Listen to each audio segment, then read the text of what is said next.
Por agora vamos chamar a primeira convidada desta noite, ela que é uma entusiasta dos estudos culturais, tem-se dedicado à diluição das fronteiras entre a academia e a sociedade civil. Recebam por isso com um enorme aplauso, Kitty Furtado.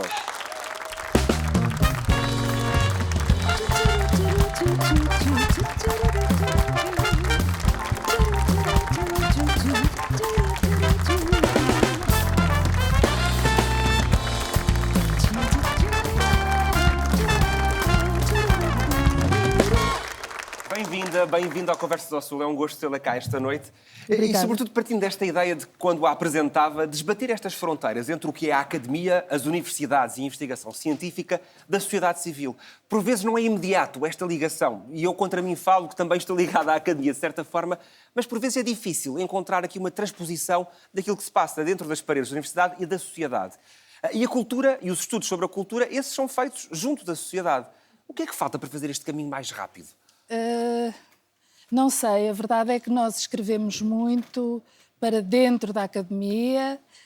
Normalmente são publicações que são lidas pelas pessoas da mesma área de interesses, da mesma área de estudos que nós, e temos dificuldades pela própria natureza da escrita académica, da escrita científica, em chegar a um público mais alargado. E, nesse sentido, também vos felicito por terem num programa como este uma entrevistada como eu. É um gosto tê-la cá. Porque também ajuda a diluir um bocadinho esse preconceito que há. Os académicos falam de uma maneira que mais ninguém entende. Que não é verdade. E tem um conhecimento muito profundo de certas realidades e certas questões que, se calhar, até na gestão normal de uma empresa. Sim. Os estudos que são feitos pela academia podiam ter um impacto significativo na produtividade da empresa, na eficácia dos seus negócios. Eventualmente, mas para isso teria que falar com outro tipo de académico, porque eu de empresas não percebo nada. Mas percebe que os estudos culturais e as indústrias criativas são hoje uma realidade. E muitas das vezes elas não fazem esse trabalho de refletir sobre aquilo que estão a produzir e sobre o impacto que tem ou os efeitos que poderá ter na sociedade as produções que são feitas. Há muitas indústrias criativas, não é? Há algumas que já vão fazendo esse trabalho de reflexão e de aproximação à academia. Eu também penso que nos últimos anos essa diluição de fronteiras tem sido mais presente, tanto por parte da academia, que convida cada vez mais ativistas, artistas e outras figuras da sociedade civil, como por parte das chamadas indústrias criativas, que contam também cada vez mais com a academia. Na sua produção e na sua reflexão sobre a produção. Portanto, nem tudo está perdido. Não, pelo contrário, o caminho está a ser, feito. O caminho está a ser E sobretudo com questões que são complexas. O caso, por exemplo, do estudo que fez, intitulado Restituição às ex-colónias, a luta pela libertação, memória e identidade, e que tem muito que ver com a restituição do património que foi roubado, e é este o termo que deve ser utilizado, pelo menos a Kitty assim o defende, não é? Nós estamos a falar de uma apropriação ilegítima. Essa é um roubo. Eu penso que se está a referir a um artigo que saiu no Gerador, exatamente, na plataforma Gerador, e que não fui eu que escrevi. Foi a Flávia... Eu esqueço Flávia o nome. Brito, se não me engano, não é? Flávia Brito. Exatamente. Mas sim, é verdade. Mas concorda com esta... Eu trabalho em restituições, entro um bocadinho na área das restituições pela via da cultura visual, e sim, acredito que...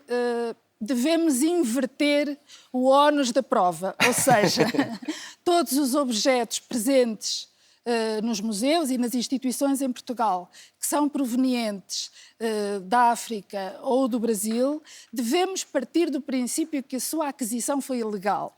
Isto porquê? Porque mesmo que tenham sido... legalmente apropriados, ou seja, termo, o contexto legal permitia que houvesse essa apropriação. O contexto legal era o colonialismo. Do imperialismo colonial, portanto as regras eram feitas pelo dominante. Exatamente, portanto devemos partir do princípio que essa aquisição não foi correta. Só quando se consegue provar por A mais B que foi realmente uma doação que Mas este movimento deve existir, ou seja, este movimento de devolver todas essas obras culturais, umas são obras religiosas, estamos a falar de um conjunto de artefactos muito amplo e de diferentes origens, deve ser devolvido todo de uma vez. É um processo que muitas vezes ouvimos aquele preconceito... Todo devolvido não vai ser, de uma vez. Mas há aquele preconceito de, mas não têm como armazenar ou como guardar estas obras. Isso é louco, isso é Enfim, isso é uma preconceito. conversa para não se avançar. No entanto, o processo é irreversível. Vamos avançar.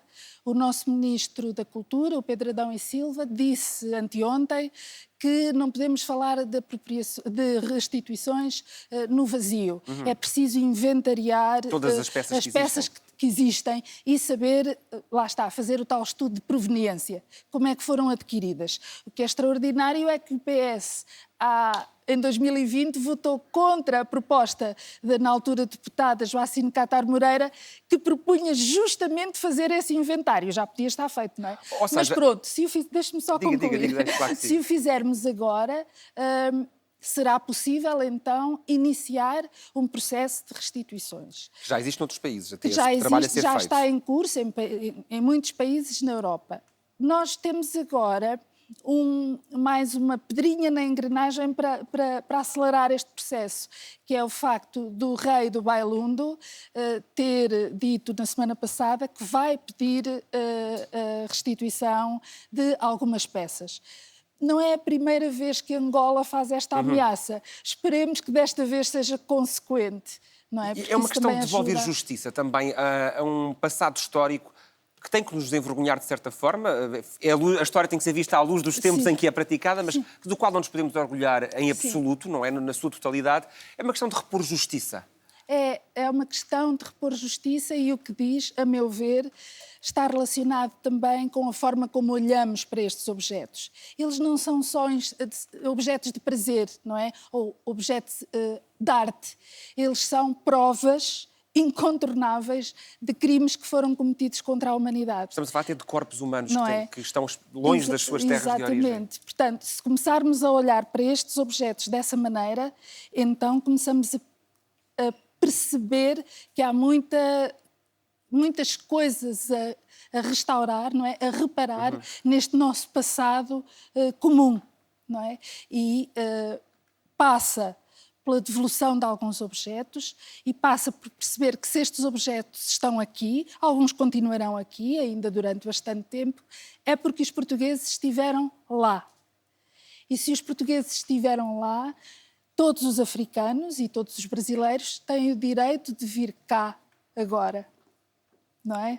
Porque alguma coisa ficou lá a faltar quando se trouxe estes objetos. Compreendo que haja algum debate social em torno desta questão, ou seja, de Sim. posições muito extremadas, tem que ver com o desconhecimento da questão em particular, tem que ver com a desinformação também que subsiste neste tipo de trabalhos, desta relação das obras e do passado histórico que nos é ensinado na escola, ainda com orgulho de um passado colonial, de certa forma. Tem a ver um bocadinho com isso tudo, não é?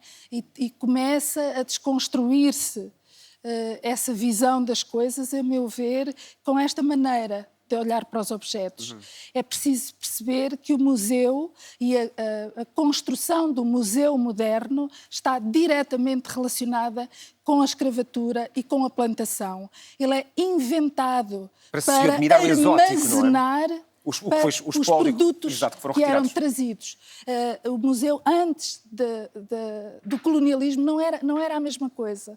Portanto, quando começarmos a olhar para esta instituição e para estas peças desta maneira, podemos não só restaurar a nossa relação entre povos, como também começar a construir uma verdadeira identidade pós-imperial.